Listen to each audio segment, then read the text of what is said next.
Dogman has the advantages of both man and dog. But there was a dark side too. Dogman had some very bad habits. Will our hero be able to overcome his canine nature and be a better man? Or will his bad habits get the best of him? Hi! Welcome back to my Read and Reveal. In this episode, we're gonna look at the second book in the Dogman series, Dogman, Unleashed. In the first few pages, we meet George and Harold again. Remember them? The two kids that met in kindergarten, became best friends and started writing comics? They are the real creators of Dogman. They welcome us to the second novel and reminds us how it was Petey, the evil cat, that had unwittingly created the greatest cop ever. This time, George and Harold tell us that Dogman, our crime-fighting hero, has some strange canine habits like licking bones and an obsession with balls. This second book is a little different from the first Dogman novel. Unlike the first book, where each chapter was a completely different story, the second book is just one long story told over multiple chapters. The story is centered around Chief's birthday and the two surprise presents that the cops got for him. The first present was the super brain dots, because Chief was very forgetful. The second present is a fish, and Chief names him Flippy. And by a totally unintentional action of the Chief, these two presents combine and create a new villain, an evil fish with mind control powers.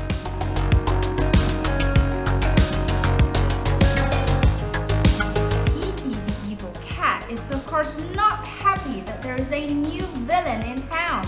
He creates a flat paper version of himself, tricks the guard, and escapes from jail.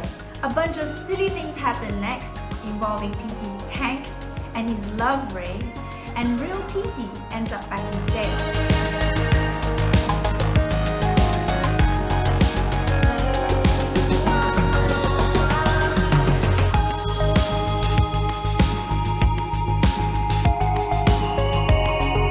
But what about that flat paper Petey? Yup, that living spray is back in the second novel, and flat paper Petey is brought to life.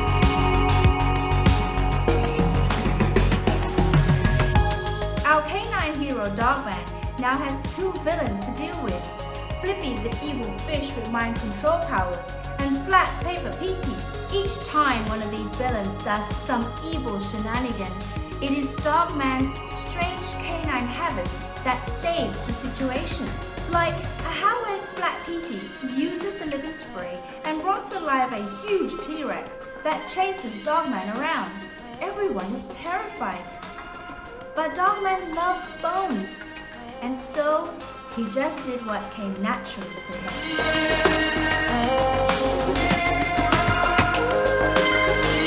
Parents, there are a few pages in this book where the villain throws obsolete things at Petey's tank. Your kids might ask you what they are, so here's a little heads up for you. The villain throws a phone booth, a stack of newspapers, a mailbox, a fax machine, and a VCR.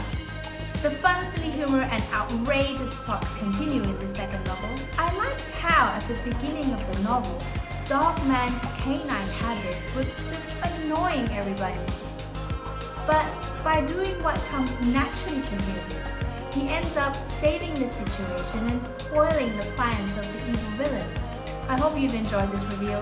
For more parent guidance, have a look in the description below. If there is a book you would like me to read and review, let me know in the comments. Remember to hit the like button, and happy reading! But wait, there's more. There is a bonus comic at the end. George and Harold share an old Dogman comic they wrote back in kindergarten. It's got action, drama, laughs, and features Dogman being awesome, but stinky, because, well, he needs a bath, and dogs hate baths.